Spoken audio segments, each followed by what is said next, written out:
Hola Jorge, ¿cómo estás? Hola Juan Omar, ¿cómo estás? Muy bien, gracias. Vamos a conversar un poco sobre estos temas políticos de tanta trascendencia que se avecinan. Muy bien. Efectivamente, tú conversando el otro día me hacías varias observaciones, manifestabas varias inquietudes que, bueno, es el momento que las podamos dialogar para que algunos de nuestros Me amigos parece. nos puedan ver. Me parece, sí. Mira, Juan Omar, yo lo que te quería preguntar es lo siguiente. En el fondo, es respecto a la representatividad del proceso, del supuesto o eventual proceso de convención constitucional.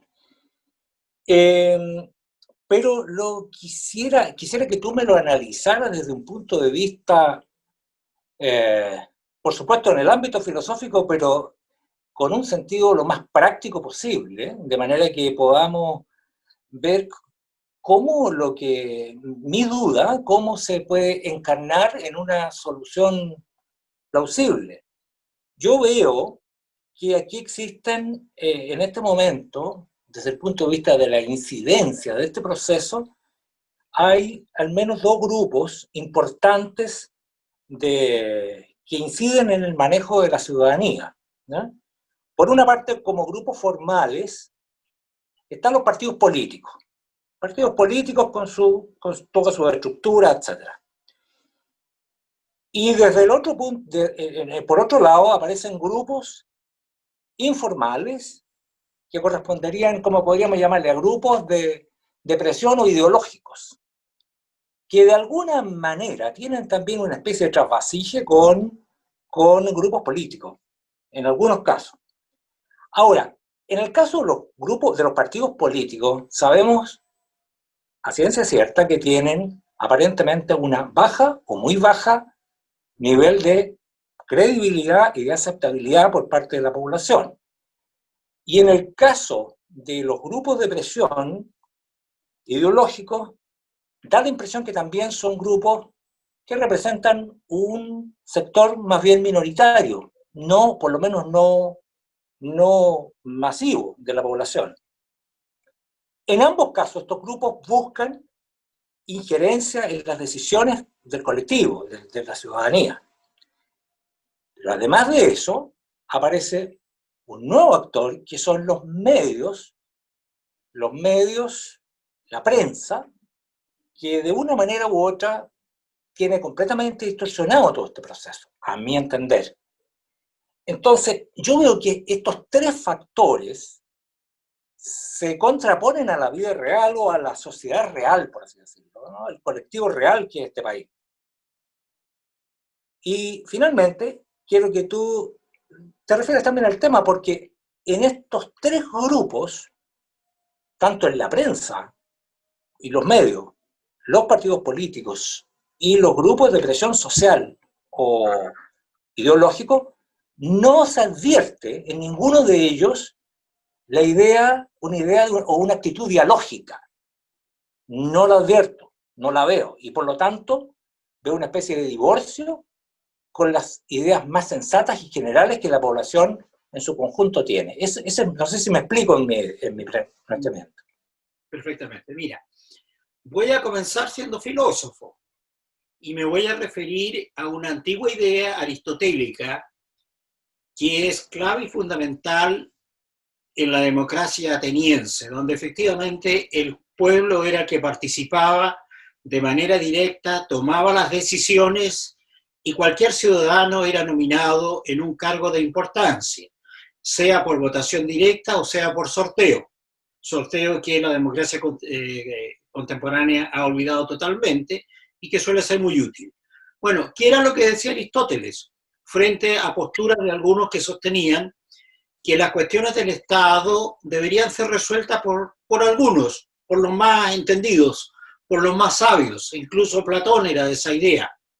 Aristóteles piensa, en cambio, que desde el punto de vista político y desde el punto de vista moral hay un término medio, hay un centro, y que por muchas que sean las discrepancias de una sociedad, el grueso de la ciudadanía tiende al centro, tiende a lo sensato, no busca los extremos. Aunque haya grupos que buscan los extremos, finalmente esa sensatez popular, ciudadana, cree Aristóteles, que es la que en definitiva debe conducir la ciudad o el Estado, y es así como ocurrió en la democracia ateniense, fundamentalmente. Ahí surge entonces la idea de soberanía. Esa idea de soberanía, que el verdadero y último poder político está radicado en el pueblo, que es el que toma las decisiones, reaparece en la Revolución Francesa, con idea de filósofos previos a la Revolución Francesa, que descartan otras formas de soberanía, como la soberanía, por ejemplo, que supuestamente proviene de Dios, o la soberanía que está en la punta de las bayonetas, como diría alguien. No, la única soberanía sobre la cual no se puede pensar ninguna otra es la popular.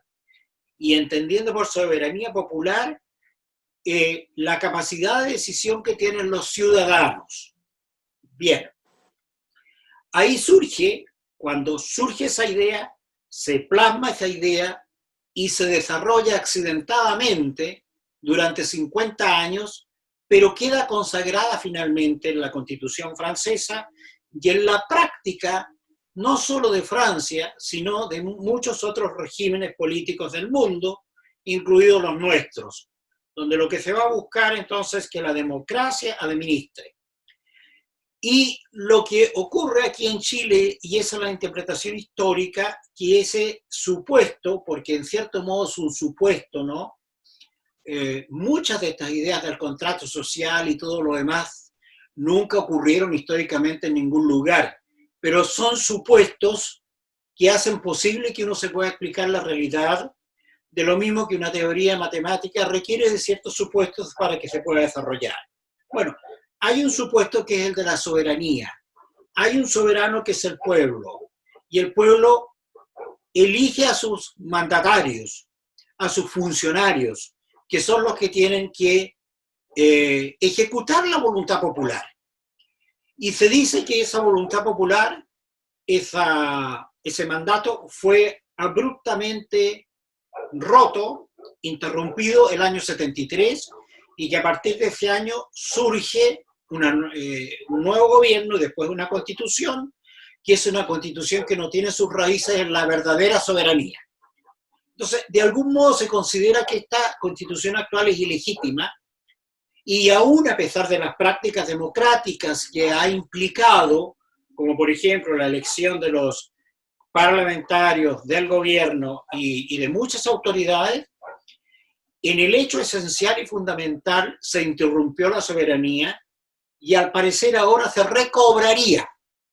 El pueblo es llamado a un plebiscito para que se pronuncie, y en este plebiscito el pueblo pueda decir entonces qué quiere y quiénes quiere que sean sus representantes en una asamblea constituyente, que aquí se va a llamar convención. Error, creo yo, porque si uno recuerda la historia francesa, la convención fue el episodio más sangriento de toda la revolución. Ahí fue donde se formó el régimen del terror, los famosos comités, la ley de la sospecha, y por lo menos rodaron 70.000 cabezas en la guillotina. Bueno, yo creo que como tienen poco conocimiento filosófico, científico, nuestros políticos creen que la palabra asamblea es una palabra que puede ser más explosiva y es mejor convención. Es un error. Espero que esto no sea una convención, sino que sea una asamblea, como la primera asamblea francesa. Pero ¿qué es lo que yo percibo? Que esa asamblea, que debe ser la depositaria de la soberanía nacional, lo va a hacer de manera muy limitada. ¿Por qué? Porque el Parlamento, ¿no es cierto?, que deriva ilegítimamente, según todos suponen, de una constitución que en la práctica ha funcionado, pero en el origen no es legítima, eso es lo que se cree, ¿no?